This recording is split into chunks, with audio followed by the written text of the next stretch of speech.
Asan yung iba? Magandang umaga. Asan yung iba? Nangangaluluwa.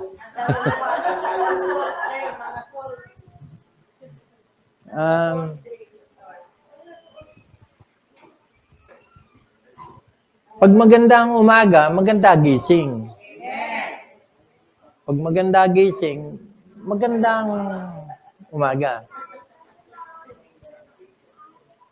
Pwede ba pangit ang umaga? Pwede ba? Oo, pwede. Pero nasa iyo yun, nasa tao yun, kung papagandahin mo o papapangitin mo yung umaga mo. At yun yung dahilan kung bakit tuwing magsisimula tayo ng pananambahan, may mga ganong katanungan. At madalas na dialogue ko, kung maalala nyo, are you happy this morning? Oh, yan. May dahilan yung tanong na yun. Hindi lang ako nagtatanong for the sake ng pagtatanong, kundi meron akong gustong ipabatid na kung hindi maganda yung umaga nyo, pwede nyo pagandahin. Di ba? Masama pakiramdam mo, kaya mo yung pakiramdam na lang ang masama. Di ba? Masama na nga yung pakiramdam mo, pasasamain mo pa lalo, di wala na. Di ba? O, tignan mo yung katabi mo. Mukha bang maganda ang umaga niya? Ayan. Yeah. Alam mo, yun yung isang dahilan kung bakit may ganito akong may ganito tayong ginagawa. Kasi gusto ko na, at gusto ng Lord yun.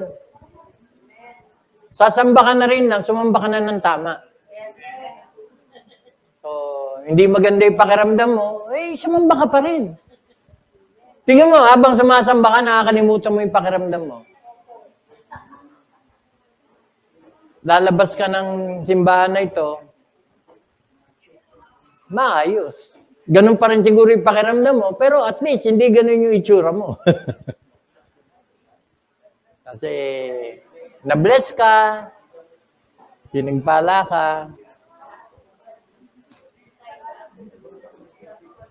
November 1. Hindi, kahapon.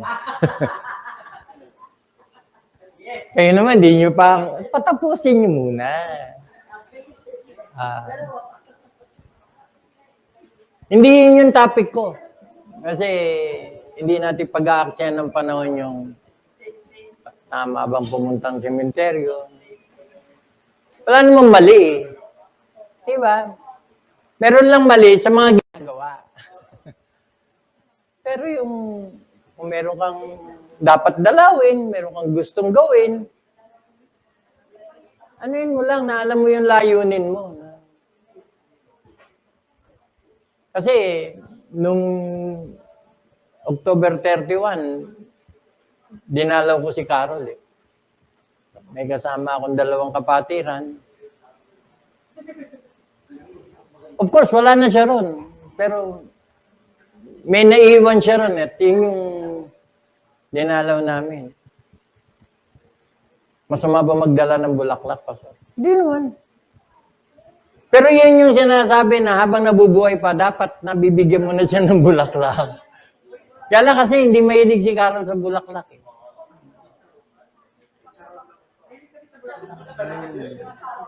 Kasi practical si Carol eh.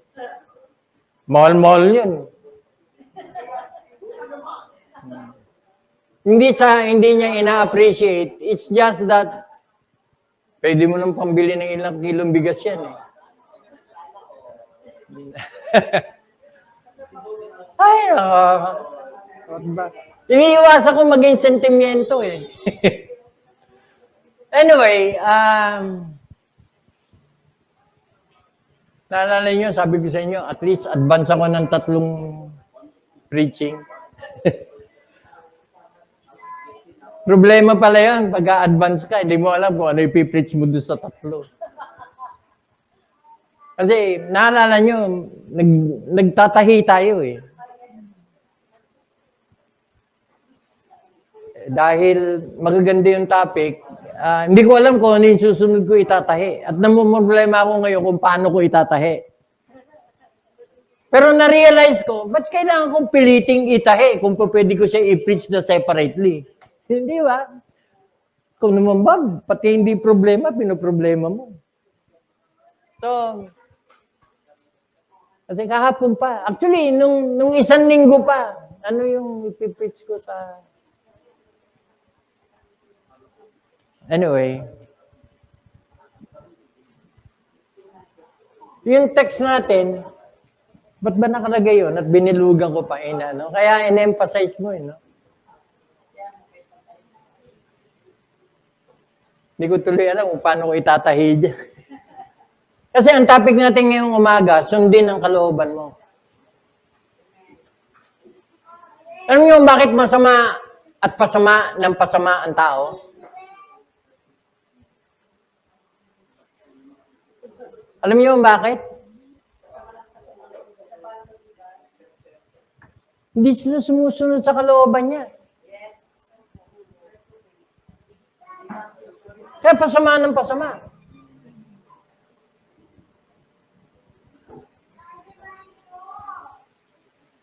Bakit sumasama? Sino sinusunod nila? Actually, okay lang sana kung sarili lang eh. Okay lang sana yun. Kaya lang, yung sinusunod ng sarili, hindi yung gusto niya sa sarili. May sinusundan siyang nakakapagpasama sa kanya. Sino? Pag ginamit mo na yung mundo,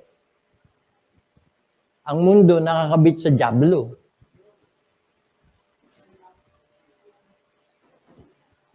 Tama? Kaya pag pinag-usapan na yung kagustuhan, walang tao nagugustuhin ang Diyos. Example. Lalo na, pagod ng mga tao ngayon. Example. Yayain mo magsimba.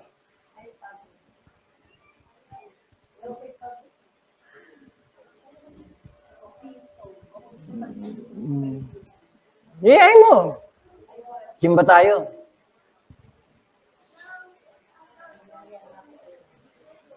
Ano kaya magiging sagot? Alam nyo na. Nahuhulaan nyo na. Kasi tayo nga di ba? Kristiyano ka na. Nagmamahal ka sa Panginoon. May mga times pa na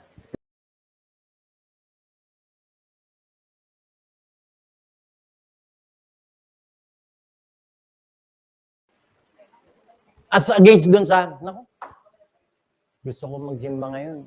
Lalo pa ngayon, ganito ang nararamdaman ko.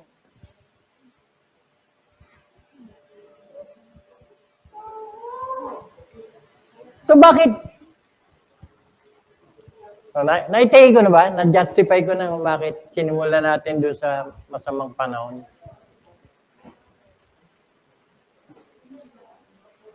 Mateo, Kapitulo 6, talatang 10. Matthew 6:10.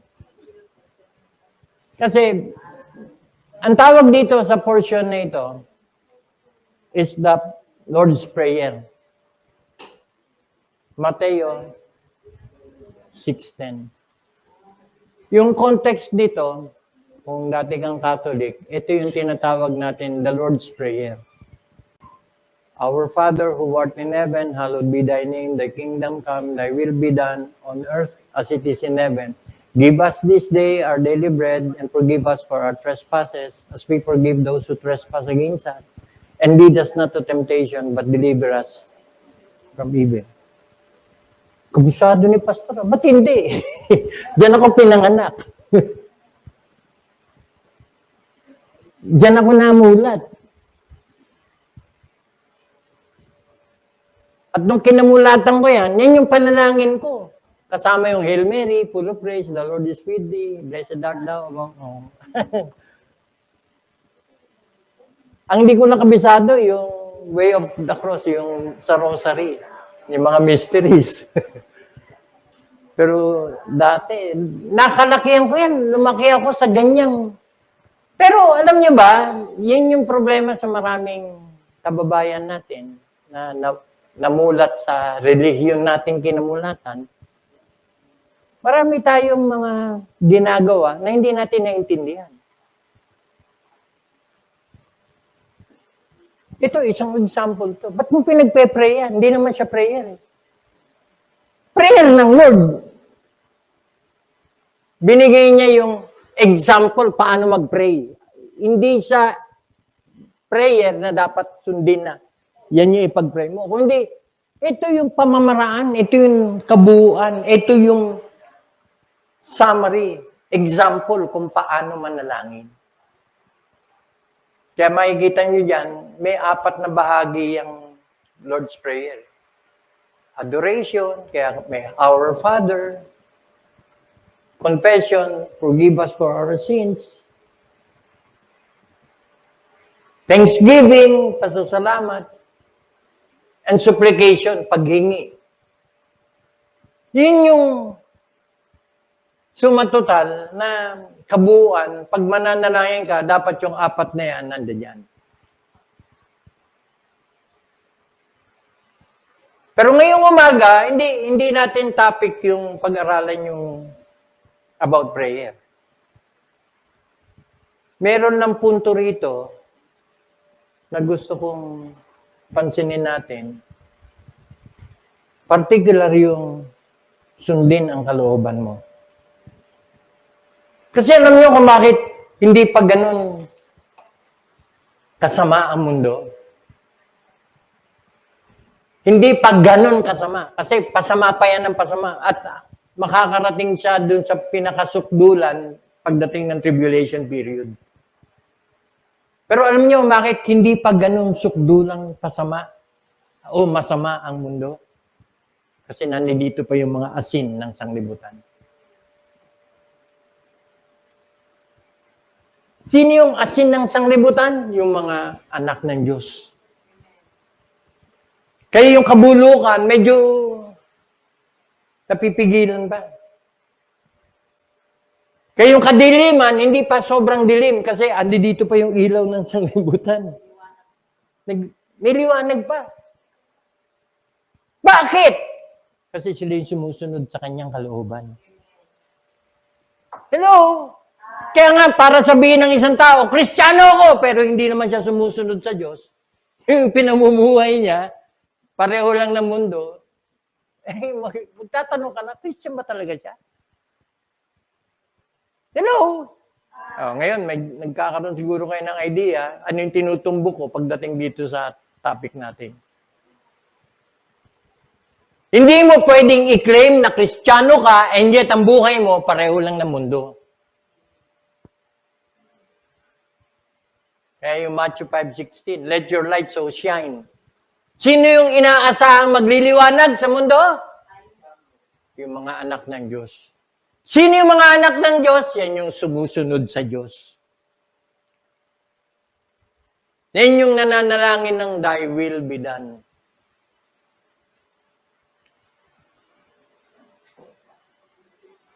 By the way, yung Matthew 6:10 na thy will be done, ilagay niyo sa gilid ng notes niyo, Ecclesiastes chapter 12, verse 13 and 14.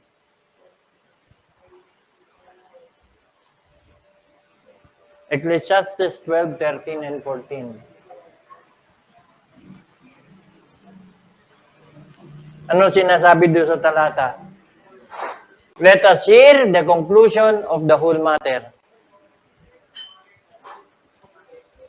Pakinggan natin ang buod ng lahat ng pinag-usapan. Speaking of chapter 1 hanggang chapter 12, kung ano yung mga tinalakay doon, sinamarize ng preacher, ng writer. O ito yung suma total ng pinag-uusapan natin. Dito umiikot yung mga sinabi kong napakarami na walang saysay, walang katuturan ang lahat ng bagay sa mundo. Take note, everything in this world is vanity. Walang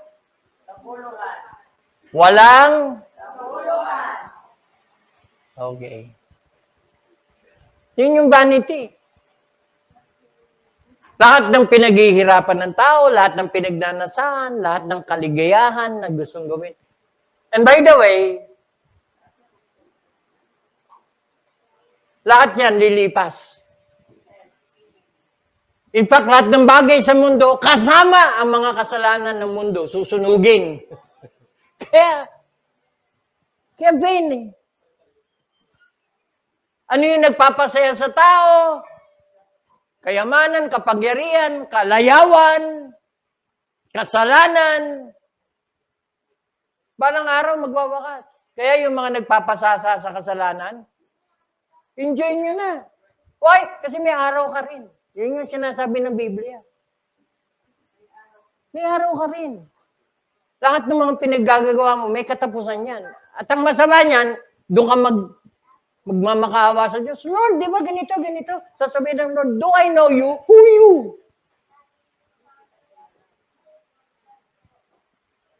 Okay lang yung hindi ka kilalanin eh. Pero yung para itaboy ka, lumayas ka sa harapan ko. Sobra naman, Pastor. Ba't naman sobra? Hindi. Yun na yung katapusan. Bakit? Kasi walang ginawa yung tao habang nabubuhay sa mundo, kundi magpasasa sa kasalanang kinamumuhian ng Diyos. Kaya may araw ka rin. Yun yung sabi ng Bible. Ayaw mo sa Diyos? Okay lang na hindi ka sumunod sa Diyos. Okay lang. Huwag mo na siya bastusin. At maraming tao, yun yung matatanggap na verdict. Kasi tignan mo, fear God and keep His commandment.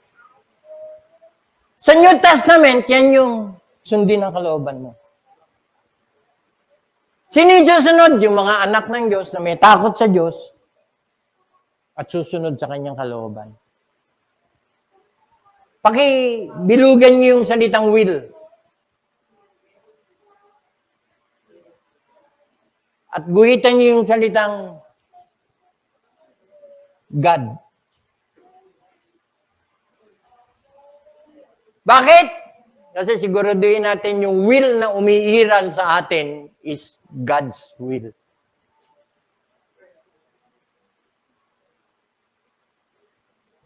Kasi madalas, pag tinanong mo yung tao, ba't ginagawa mo yan? Hindi niya alam yung dahilan. Ang pinakasabi, wala lang, gusto ko lang. Tama. Kasi natanong niyo ba yung sarili niyo, bakit ba ginagawa ko nga ito? Ba't ko ba ginagawa ito? Kasi kung wala kang spiritual o scriptural explanation, dapat magkaroon ka ng sarili mong dahilan, ba't mo ginagawa? To justify bakit mo kailangan gawin. Kasi kung di mo ma-justify, di mo kailangan gawin. Madalas ang sagot, wala lang, gusto ko lang. Sa kaninong will yung umiral? Your will.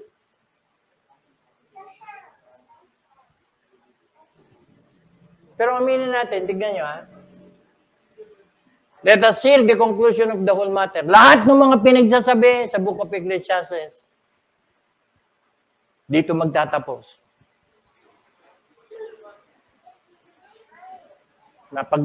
Nabanggit ito, nasabi ito, para unang-una katakutan mo, Diyos. At sundin mo siya.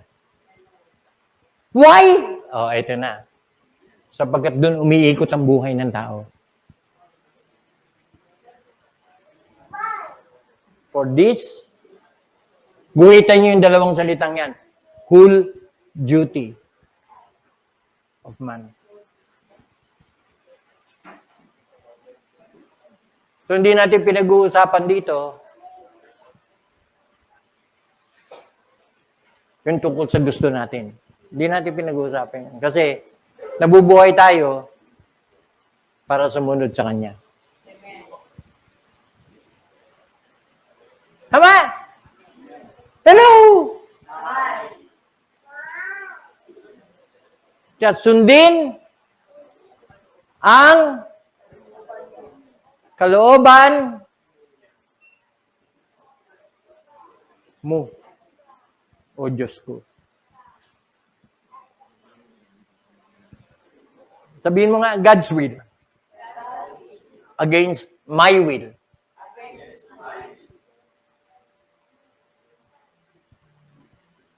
Kasi minsan, hindi against yung dumuduktong doon. Anyway.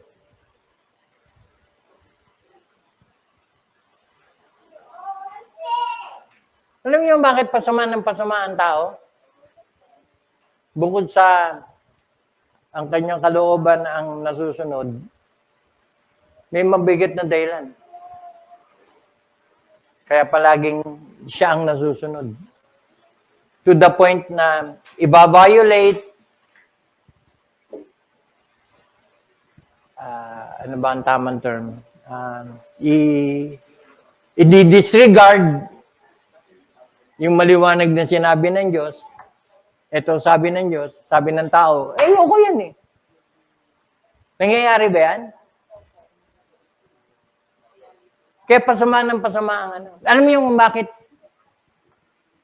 talagang papunta sa kasamaan ng tao? By the way, apektado ba dyan ang Christians? Merong napakanipis na linya na nagse-separate between yung Christians na nanlalamig, kaya nagbabackslide, kaya mawawala, kaya mapapansin mo, nag-iiba, may manipis na guhit na nagse-separate between backsliding Christians na yung nanlalamig at saka yung shipwreck Christians. Sino yung shipwreck Christians? Yung mga nagke-claim na Christian sila, pero sa katunayan, hindi. Napaka-nipis nun. Hindi mo ma-distinguish yung dalawa. Kaya ang emphasis sa preaching dapat, siguruduhin. Na hindi ka lang basta nagpapanggap. Dahil yung relasyon mo sa Diyos ay totoo. Paano mo malalaman yung pastor? Meron kang fear of God. Kasi kung tunay kang anak ng Diyos, takot ka sa tatay mo. Kasi yung mga tao, mga bata na nagwawala, na dinidisregard kung ano yung mga bilin ng mga magulang, walang takot.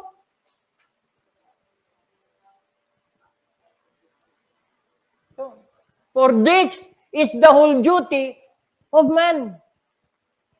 It is as if na nasa pagsunod ang kaligtasan, totoo. Kasi sino yung paparusahan? Yung hindi susunod.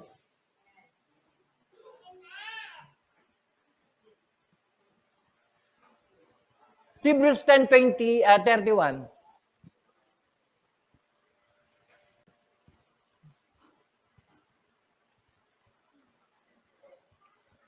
Hebrews.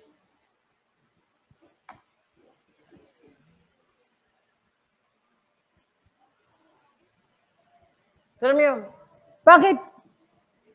Bakit, pastor? Ba't yan yung pinupukpok mo? Kasi tignan mo, balang araw, we will reign with Him in glory. Tama? Lahat ba ng tao mangyayari yan? Hindi. Question. Sino magre-reign with Him in glory?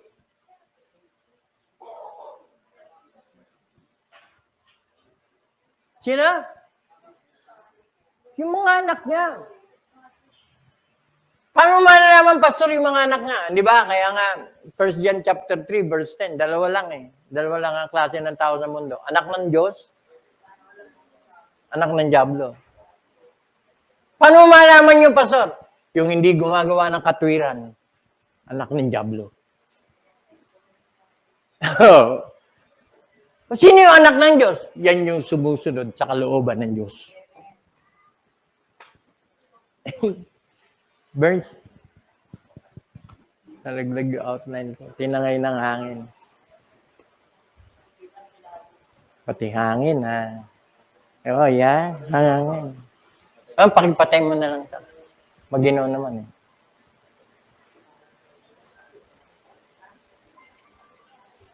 Ito, how do you distinguish yung mga anak ng Diyos sa hindi?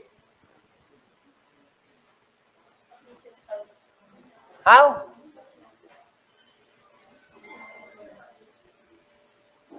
Yung gumagawa ng katwiran at meron takot sa Diyos. Why? Yeah. Kasi, ang ganda ng Tagalog. Kakilakilabot. Kaya dapat, ngayon pa lang, na-emphasize na yung mga messages na ganito. Eh. Alam mo kung bakit? Kasi hinihimok ang bawat anak ng Diyos magpakatotoo. Kasi maraming pupunta sa impyerno, nagpanggap. Hindi nahamon yung kanilang pinaniniwalaan. Kristiyano ako. Kaya okay na mamuhay ako sa kasalanan kasi pag-ibig ang Diyos. Diyos ay pag-ibig. Hello? It is a fearful thing to fall into the hands of the living God. As it is appointed unto men once to die, and after this, the judgment. Kailan natin malalaman yung patutungo ng isang tao? Actually, ngayon pa lang, pwede mo na malaman.